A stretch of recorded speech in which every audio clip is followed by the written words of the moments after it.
This debate is a value judgment debate on the strategic capacity to be able to handle the problem of the Golden Triangle in the best possible way, such that all nation states benefit from it. Insofar as that is true, and it's not just an actor motion that prioritizes China, I think all the benefits that side government brings forth is incredibly limited in scope and incredibly limited in actual effectivity. Like, I'm really confused with government's burden push. They expect us to defend why crime happens on our side more, but on their side, it's okay that they can kill random people for the betterment of the Chinese, people's optics. Like, what the fuck, right? What did they really say, and why is it something that's inherently not something debate winning? Because I really want to question their logic on all fronts. This is the response is fun. 1. They say, the justification for why it has to be brute force is that it's the best way to solve this problem because it targets both low and high profile criminals, and that the way in which you catch these criminals is likely going to be really aggressive, which scares all of those people. Gut check this panel, because this is the same rhetoric that Duterte had to justify the drug war in the Philippines. It's the same type of rhetoric that Reagan in his administration that led to all of the gang wars and ghettos that currently exist in America. The violence that government justifies does not lead to change. It leads to more violence. Because government doesn't have any fiat to explain why the crackdown will succeed, at most their fiat only extends insofar as they say that more governments will actually happen. Note the very little amount of legwork that they have given in proving why it will actually be successful. Because the extent of their mechanism is on incentive, not capacity. Please tell me any instance where violent crackdown has led to safer borders. No, right? Joseph was incredibly clear. The only thing that the crackdowns will actually do is kill and torture the level 1 goon found at the bottom of the Golden Triangle's hierarchy. It's not something that DPM can just wash as a whole, because it is an important thing to talk about in the debate. Killing 50 people on their side of the house is a greater harm than killing 30 people, which currently exists in status quo. The extent of justification does not give them all of the incentive to say it's not something to be to actually debate on.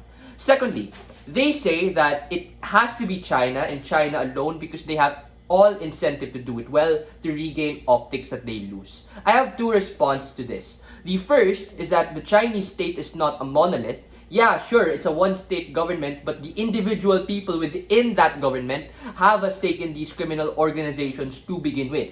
We think the optics of China as a state does not really do anything to fix the inherent corruption that exists based on the interest of each high CCP official. Just because they now have the control over this particular thing does not give them any more capacity to say, yes, now I will do it because I am the one in control of everything. The second is that if optics is such a really big problem, then we think our counterfactual of a joint venture is a win-win for literally everyone involved. For China, they don't have to play the bad guy tortures people, and the other countries have every incentive to work together with the top 2 economy in the world. Note that the 2 speakers from government haven't really even engaged and outweighed that idea. It's way too late for RIP to start engaging only in their speech.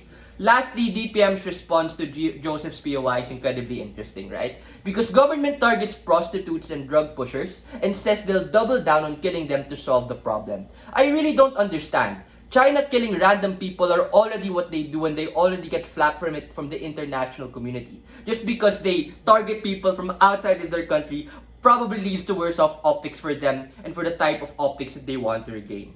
What then is the extension? Why the Golden Triangle necessitates a multifaceted approach to be able to be effective, successful, and long-lasting from all of the nation states, and why we probably get better optics on side opposition, subsuming the benefits that government wants and is important in the round.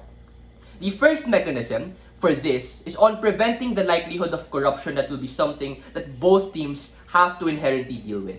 Take a look at the motion slide, and I think it becomes reasonable enough to say that corruption is likely to happen across all levels, across all countries, whether it be in China, in Thailand, in Laos, in Myanmar. Why should we care about this? We should care because the policy that government wants to set out literally facilitates and enables that corruption to be emboldened. They do it in 2 ways. The first way is that they put all of the necessary decisions in the hands of China, who has officials that are certainly a part of the Golden Triangle themselves, so you give the criminal the hammer and the mallet to make their own punishments in their own particular ways. The second way they do it is in curtailing any necessary checks and balances coming from the fact that Laos, Myanmar, and Thailand can leverage their membership as a part of ASEAN to provide necessary transparency, which we know China won't probably do, especially if they're going to be as violent and as really hard on the crackdown as government makes them out to be. Secondly, how is this corruption marginally going to be improved? We give you 3 pathways. 1, you necessitate having to communicate and be in direct collaboration with all of the other member states. Note that this is not something that government can hijack and say also exists on their paradigm, for the reason that China has every single incentive to want to keep it secretive and want to keep it centralized if they want to push for violent actor and be seen as the good guys. 2, this necessarily means you're able to keep a check for all of the member states by not allowing their perverse incentives to take root. I hope that's clear. I'll take the POI now.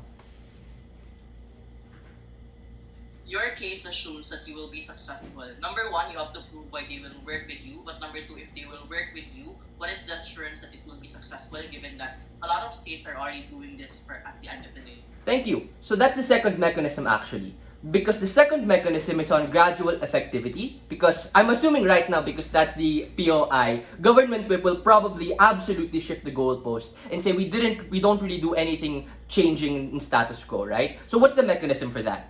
A, the first reason our side will work is just on mutual incentive. This is a problem all of them are dealing with. They all get affected by this. DPM concedes to that fact. We agree with it. The difference and delta of changes on paper, the work has to limit China's influence and at the same time broadens the scope so that all countries can actually participate in this particular thing. So, the point on optics is probably better because now China is a lot more collaborative and a lot more better and not just some malevolent asshole who's taking all of power in and of themselves.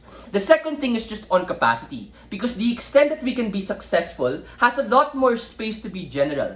We define success not just in killing or ousting all of the drug lords in power, but in the collaboration and the steps made to ensure that gradually, piece by piece, things can be worked out in a diplomatic way.